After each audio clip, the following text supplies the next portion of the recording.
അപ്പോൾ ഇന്ന് ചിക്കൻ കറി വെക്കാൻ പോവുകയാണ്. അപ്പോൾ ദേ ചട്ടിയൊക്കെ ചൂടായതിന് ശേഷം എണ്ണ ഒഴിച്ചിട്ട് നമ്മൾ അരിഞ്ഞു വെച്ചേക്കണ സവാളയും വെളുത്തുള്ളി ഇഞ്ചിയും ചതച്ചതും തക്കാളിയും പച്ചമുളകും ഒരിത്തിരി ഉപ്പും കൂടി ഇട്ട് വഴറ്റി കൊടുക്കണുണ്ട്. സവാള അവിടെ ഇരുന്ന് വാടണ നേരം കൊണ്ട് ദേ മസാലയൊക്കെ എടുത്ത് വെക്കണേണ്. ഞാൻ ചിക്കൻ മസാലയായിട്ട് ഈസ്റ്റേൺ ചിക്കൻ മസാലയാണ് ചേർക്കണത്.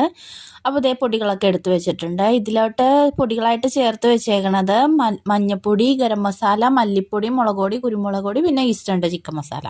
അപ്പോൾ ഇത് സവാളയൊക്കെ നന്നായിട്ട് വാടിയിട്ടുണ്ട്. ഇനി എടുത്ത് വെച്ചേക്കണ പൊടി നേരിയതിലിട്ട് മൂപ്പിച്ചതിന് ശേഷം ചിക്കനും പാകത്തിനുള്ള ഉപ്പും ഉരുളക്കിഴങ്ങും ഇട്ട് കൊടുത്തിട്ടുണ്ട്. ഇതിപ്പോൾ ഞാൻ ഇന്ന് ചാറായിട്ടാണ് വെക്കണത്. അപ്പോൾ ഒരിത്തിരി ചൂടുവെള്ളവും കൂടി ഒഴിച്ച് കൊടുക്കുന്നുണ്ട്. ഇനി ഇത് കറി നന്നായിട്ടൊന്ന് തിളക്കണം. തിളച്ച് കഴിഞ്ഞിട്ട് നേരിയതിയിലിട്ട് ഒരു 20 മിനിറ്റ് ഞാൻ വേവിച്ചെടുക്കാറുണ്ട്.